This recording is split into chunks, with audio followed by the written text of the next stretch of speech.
mɔgɔw samana nafolo nɔfɛ, mɔgɔw samana fini ɲuman nɔfɛ, mɔgɔw samana nafolo nɔfɛ, sanu nɔfɛ. E maa min ni se min t'i somɔgɔw ye, e ɲɛ bɛ dɔ wɛrɛ la se b'o somɔgɔw ye, sanu b'o la, e k'i bɛ sanu ɲini, i na fɛn dɔ feere dɛ.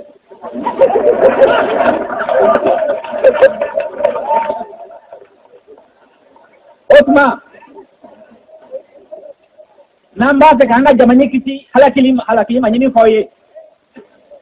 n'an b'a fɛ k'an ka jamana kisi tulonkɛ ma an kan ka mun kɛ? An ka barika bɔ o musakaw ni o fini ɲumanw na, basa an b'an pari jɔn ɲɛna, musow b'u pari jɔn ɲɛna u cɛw. N'a y'a sɔrɔ musow tun b'u pari u cɛw dɔrɔn de ɲɛna, dɔ tun na bɔ fini ɲuman ko la, dɔ tun na bɔ sanuko la. Nka n'u b'u pari t'u pari ka to so kɔnɔ, u b'u pari ka taa dada de la.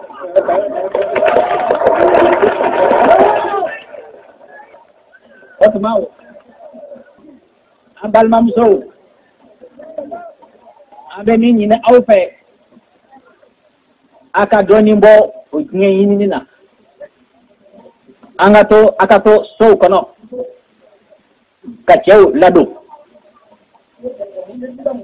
A ka dɔ bɔ sanu ɲinini na. Ni a y'o kɛ n'a hakili la, an bɛ min ɲini, n'o ye jamana sabatilen, n'o ye gaw sabatilen, n'o ye denw barikali ye, an b'o sɔrɔ.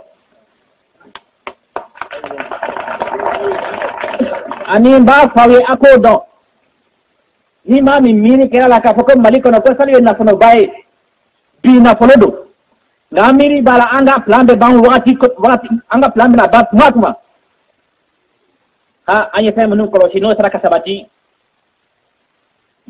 sanu ni nɛgɛsi bɛ kɛ kelen ye yan dɛ.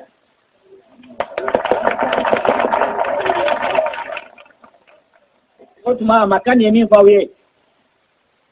a t'a don ba la. Bi e maa min ni sanu kilo 1 b'i bolo,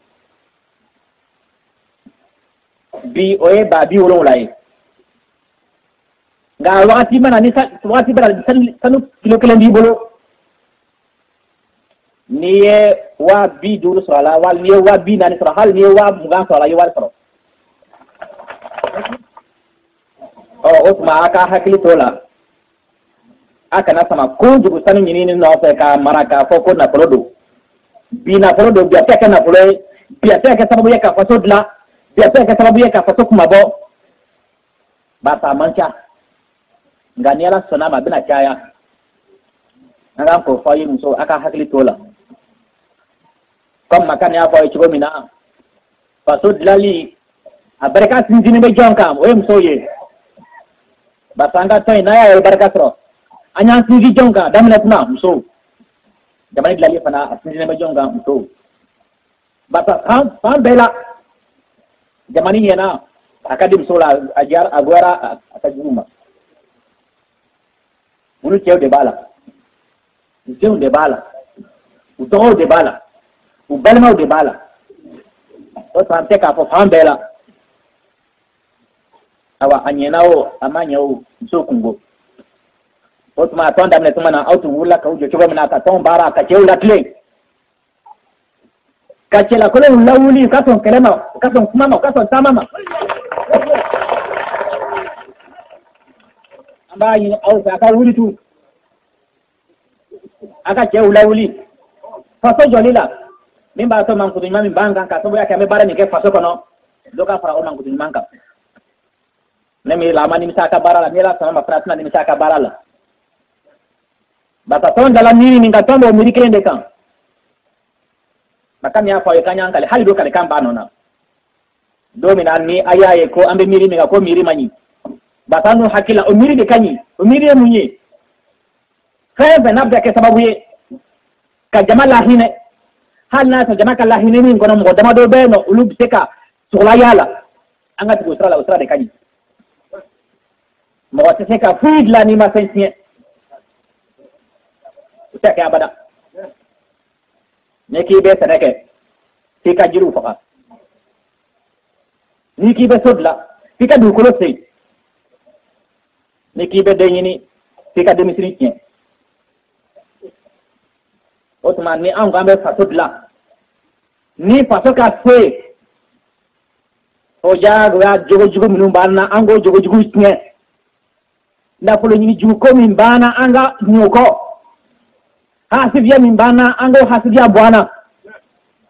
limana balia min bana anga ulimana balia bwana anga miri pandauna anga ka don mawo mani fendi bolo ne jolende itala ibe ma bakele sa minye bole befe os mami mbambola ngana jwala ni na plone be ni mbolo o fana ka to fana ka doni soro o kana fa ka be jina bolo be ta ka kenyonga ambe mo do don usi le be mako be location de la santan d'euros du tout bolo me be mo do soro mako duta ne fla duta d'euros bolo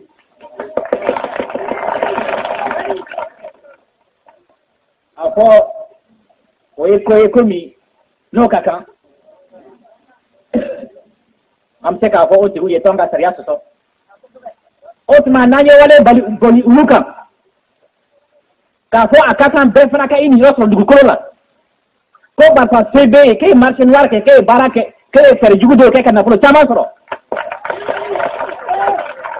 ke de fantam gen ka buka dukono pe be dutan duru dutan woro soro ka do mu kun so yoro soro to ma do kama otma kan lala be ka se ka kun so yoro soro no iduye o keri tayo gouvernement de haut laka o kalpila walika ajurdo la wali awa ibalu be ka se ka kun do yoro soro ton dala mun kama be ka se ka ikaple la fenêtre ki ka komadra ka fra ki ka sora fenêtre ton dala mun kama be ka se ki ka fere bosro otma tanke namo bara de ke amangan ka anke poni otma mbo fa ya ka hakilito la o mirini o fara ko kana ko socialisme akagele de akagele ka sabe ke tuya jugo min duana bette ka kari de kanga se ka kari de kari ka do andu sukuna ka sababu yake fantan hine min bana ka sababu yake ame fantan fa chiwo mina wodi take sababu yake kari do andu sukuna da nambe fantan fa an ngunde ka tam sukuna ni magari be an nende la tam sukuna ana fika kleka fantan ko fo ana fika kleka socialisme fo nga na wale sera do mina ni a wale sabati do no be ke sababu ka do banga sarala ando kuma do otma at me fa bengalo otma namba tanga jamani ka la tom mirika awa fokari ka do sukuna me ko ne be mi fawe awde aka dana ata ka danga congrès temene awde ajira ka fanga jamani baraka hansinzi fantan fanfe mi mato fantan fana de ka la hine doni ne ala sona ma puit nambo siraka fo do mina sana were ajira ka fo asraka gelen aka sira were nyini komi amine be awna ka fo usra de sabatini ta ke sababe ne faso te kadla komi amine be awna ka fo no sra de sabatira ame minyi no faso kuma bori no faso dale o te ka sabati e do mina ni ako sra mani ma minu se ko sra ka sra kwa latle ka sra kwa la anu nyini anto awna ndan krefe otuma bara je jale mbawla de mi ni nanya fo ni amma bon yala de jamane de ka fora ka kuma fo nga baraka gele ko makani afo chiko mina nga pa jago bara de kake no tena bara make inyo sura ne erja kuntetun anya sonya tidla nyedo ay do bodo ka sorola boye ma klingili nyi nga ni tara tene kela yini ngabi kolokani ni tara yini ngabi bruni ni tara yini ngabi ansongo sombe ka be chirodi odo ba ko ta ma tan man sida ka tebeninga otuma anga ka sombe te min janga kumae ni jama ka kumae jama min bora numa nga nanya slodo ay ma mununga ay dobo ma mununga sorola na nyuru done ka kuma me ana to anga trabla ana jama ka trabla udun wala man kisroma anya kar kura ubo mo ay teka bo am dalai kata ni sran nungu na drame duru islembe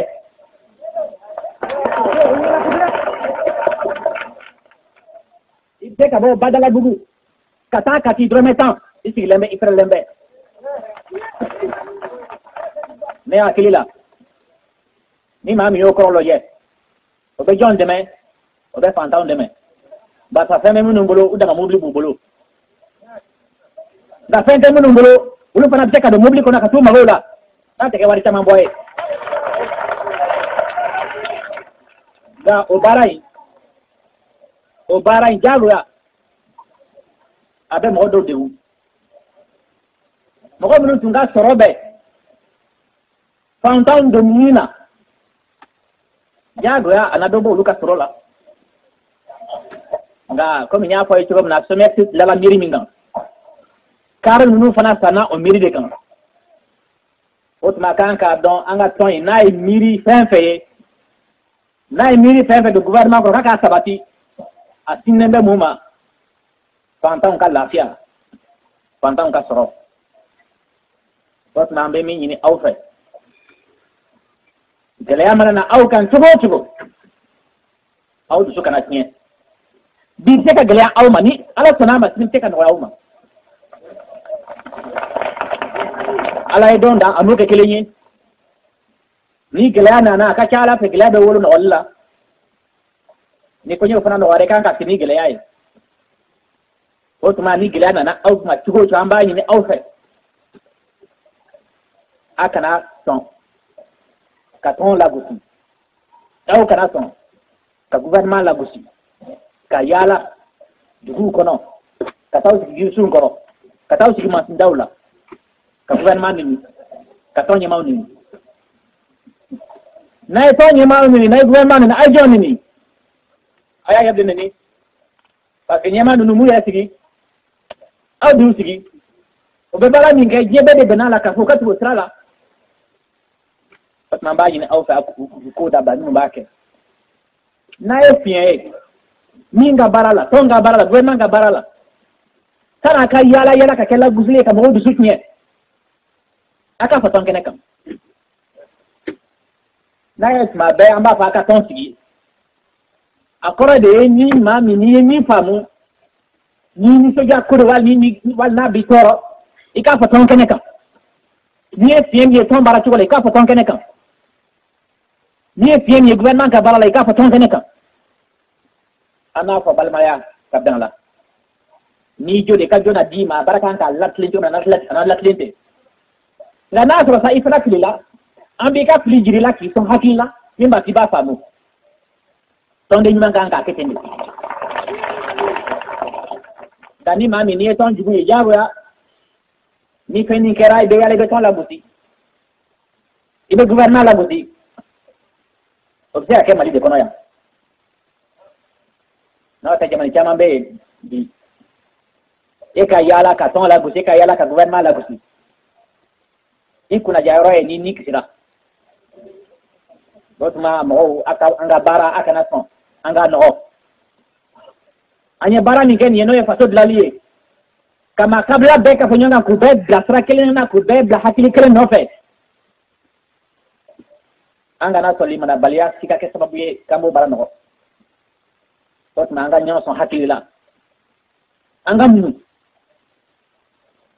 nyala sonama union solanaise RDA be miri ni kadama boka bena ini yerosro jamani barala nga jamani ka yerosro faso ka yerosro ka fo yorni kelem be ka be hamiye c'était ma fie voilà na te planke genal ko yi anya fawe anga tigami tume boyan kata ke tigatule ka tigama amna ke tulu yanya refayan adam ne nakaba manyambugula safne bedline tigatulu bedline tigatulu lala safne dobna ti kulkoro dobna ti tukoto o barabe almangulo aseben lala bena atna me anga ka bansi mun sigi segu nu banga kori yelema ka ke boloti ani ka ke bagiwiye sheku de kan ka ke a seben lala abana ka ambassadeur bana ka bakuru poloti segu era sona mo tna ke Vincent Oriol ka bon ninye anga jiri don yelema ni ani tomati ku yelema ku ke awa boati kono ba tanga mso nyina na tomati silila ka treke nya loko unye tinembe ti tanta mati boati de ma otma fere bna ke ka tomati boati bla an yere feya bara o be Yugoslavu bolo o mo bora umame a seben lala mi anga tirawe ka bob mako kata sigu kata mopti o beke gudronye o bara kala o be ngaba ka bob mako kata degwa kadi war sanfe o beke gudronye o telo nyabora ka bo tikaso kata kuchala kata san o bena ke gudronye o kana telo nyabora antu ganka minun jo le kolsola antu ganka le kolsoni jo sanduri ngono tan flakono ani ninjo akaka plantere o alabana anya fa moyo ka ujo doni le kolso jola ka sabu yake amma te ka le kol kamo chaman la mimba to anga su kubebla le kolso kono nga au badon an fe amali kono amba fa moka ayede ambo saya anga fo o de koso amangu nembe o tma mo do be soro mun su te ka tiens ka fo a plan ngina la nyak mama tenye nga nu yala la jamani kono una plan ke kanal fondo yi tout se dente di mingi akan ka don anga plan adala tuwa mina na sarak na sabati la nela sino sa be sabati ibse ka boya bamako kata fo morti ite bakutige ite gongona ibse ka boya kata tiga so kata kuchala kata san ite jigi baki kono ite gongona basa basa nze bena bada bebli bani tim bebli bani bebli Osma naya mau nes nama ka andeme kaso jaman do no munu deme uyaye de kame sobeke kan fana ci lembe Osma nga do fra o chesrika makani ye kikolen fo ci fra fana signaka no e furu ko nye amba fo ka tinjin ka agele auma anga jamani nyeni akata nya akata ka sabati abe furu de bolode Osma cheo ka furu mene nu bolo fly so ka furu mene nu bolo fly furu sa yaran te ka so adablala ba sa furu sa agelera churo mina anege de bo chela anege mo bo musula barsa ni atugura na tigara te ka tugu ni furu sara ni jalatido doni be doku o be awa afuru nyogo yin balo pata se ka fere so ka furu wali ka bara soro o kera che o kera muso o de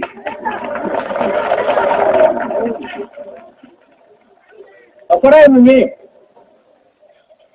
ni che mini muso furu le menyoma che kera de se bato e muso ibala e sonana ka soro femba bulu akera bulu la kolonye banala da sana ka se ka penso aduni be kande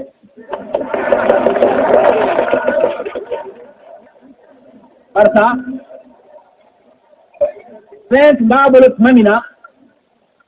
akele ma du ane be jera ka du yo fana fanfe iye musota santan dulu samuga ay den soro o anyejuru jigina o nyeda nugulen dola ke di ba kola ina ka kura hindu ante sonde na bora fo akadu furula am saga be bikam barsa ede yako fani juru jigina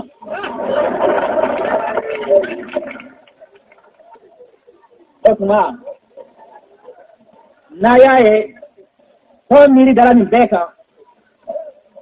akunde mi ba to ni barka be do furula ni dobe bo longela ni go be sabati ni dombe ke barka mawye min ba to waso nyesine be jamani bilali no kase ka sabati min ba to man kutu min bana je fantan nana ni be benala ka fo ni be jamani kleme ni be jamani lawni tigi ni kana malikono no be ka sabati ka menya ka mesena awa kuma mi mensa ka ko jama ka da